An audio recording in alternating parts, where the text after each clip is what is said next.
Imagine a reader reading the story of the Akeida for the first time. And imagine this person completely grew up in a bubble, has never even heard of the story of the Akeida. And he reads how God commands Avram to go and sacrifice Yitzchak. And he's all in suspense. What's going to happen? Is Avram going to fulfill the mitzvah and do this terrible thing of killing his son as a korban to HaKadosh Baruch Hu? Or is he not going to fulfill the commandment? And the person identifies with Avram going for 3 days to the mountain, and then finally binding Yitzchak, and all in suspense. What's going to happen? And then finally the Malach comes and stops Avram, and Baruch Hashem, the whole thing was a test. Okay. This is all hypothetical because this reader would never have thought along those lines, because the story starts out right at the beginning and telling us, right at the beginning, the story tells us, this is all just a nisayon. You don't have to be in suspense. You don't have to worry about what Avram is going to do or not, or whether HaKadosh Baruch Hu will want him to actually sacrifice Yitzchak, rather. Right? HaKadosh Baruch Hu does not really want HaKadosh Baruch Hu to sacrifice Yitzchak. It's all just a nisayon. From a literary point of view, this is really a travesty. Anybody writing a story wants the reader to be in suspense until the end. To tell us right at the beginning that HaKadosh Baruch Hu is only doing this as a nisayon, and there's no real desire from Avram to sacrifice Yitzchak, and that, likely HaKadosh Baruch Hu will probably even stop him last minute because the whole thing is just a nisayon. From a literary perspective, that's terrible. That's the worst thing you want to do. Why then does the story do this? Why does the story tell us right at the beginning? Why does the story tell us, don't worry, it's all just a nisayon? Why not leave that to the end for us to find out that the Malach will be stopping Avram from actually shechting Yitzchak? A famous philosophical dilemma is raised in a Platonic dialogue by the name of Euthyphro, where Socrates raises the question, in the context of a pantheistic, Avodah Zarah type of religion, with multiple gods. Do the gods desire the good because it is good, or is the good because the gods desire it? Is the gods' desire for the good merely a function of some inherent goodness that is in that quality that we call good, or what we mean by the word good and evil are just names for that which the gods desire or not?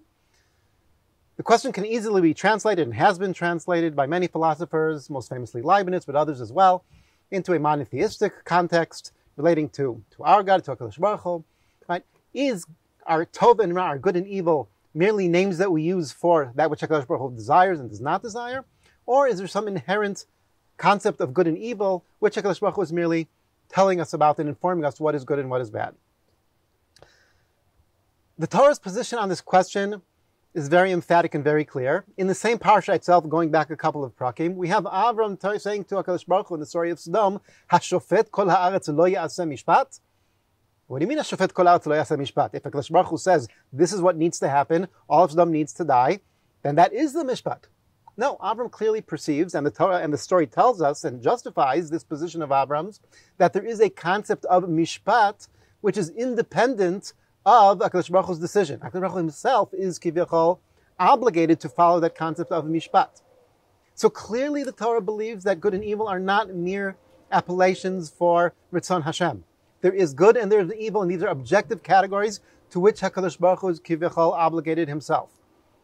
Now, theologically, we can point out that it doesn't have to be, and indeed it shouldn't be, some sort of external obligation, something external to which HaKadosh Baruch Hu is obligated. It is part of his very nature. He himself is the shofet kol haaretz, as Avram Avinu says. He himself, his very nature is to follow and to define and to follow good and evil. So there's no contradiction between the two concepts.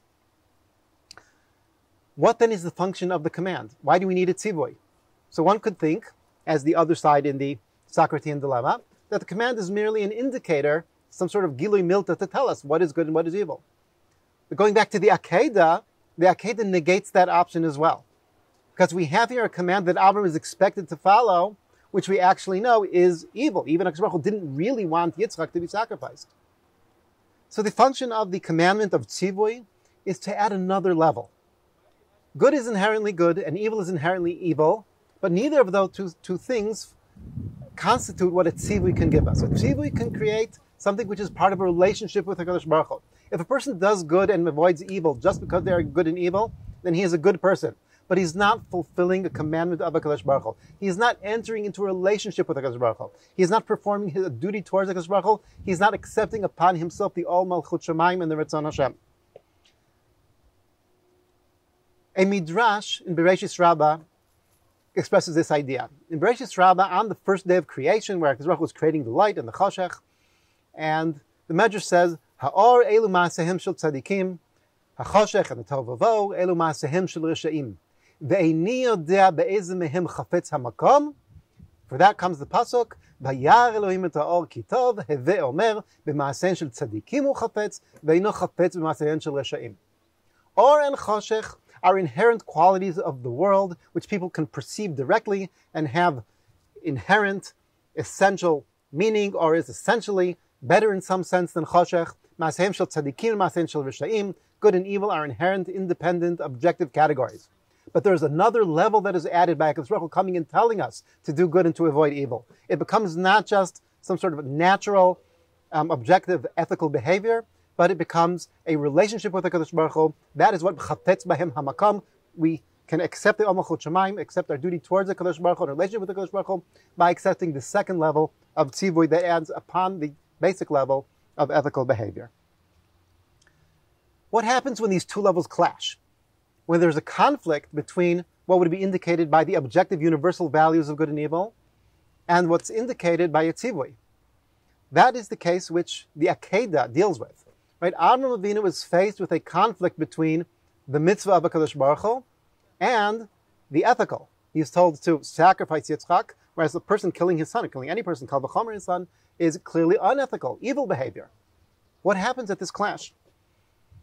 Famously, Soren Kierkegaard, the Danish philosopher, talked about a teleological suspension of the ethical.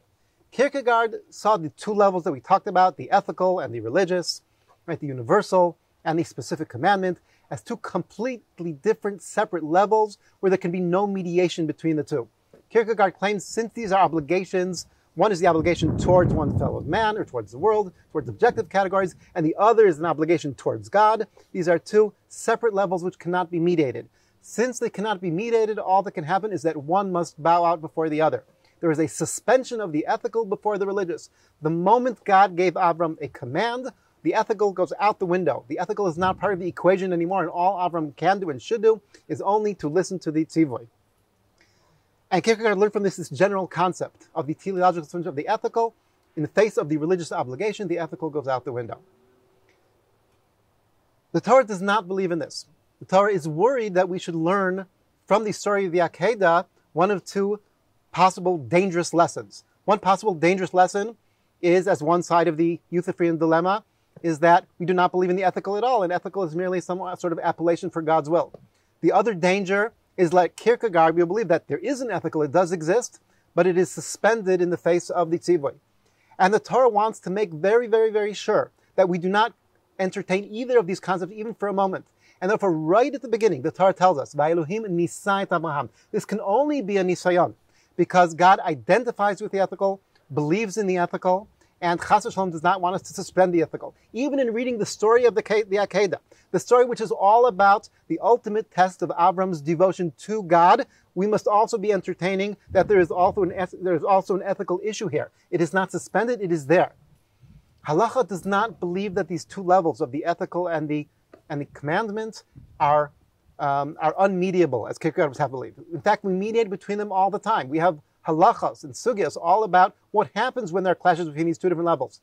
On a routine basis, we are mechalel Shabbos for pikuach nefesh, right? We have different rules about sometimes the ben adam chaver will win out and sometimes the ben adam makam will win out, because these are two different parts of the same system. They are all ultimately coming from Ratzon Hashem. HaKadosh Baruch Hu is by his nature good and ethical, but also gives us commandments beyond the ethical, in line with the ethical, but also fulfilling other goals. And we have halacha as one system that mediates the two systems.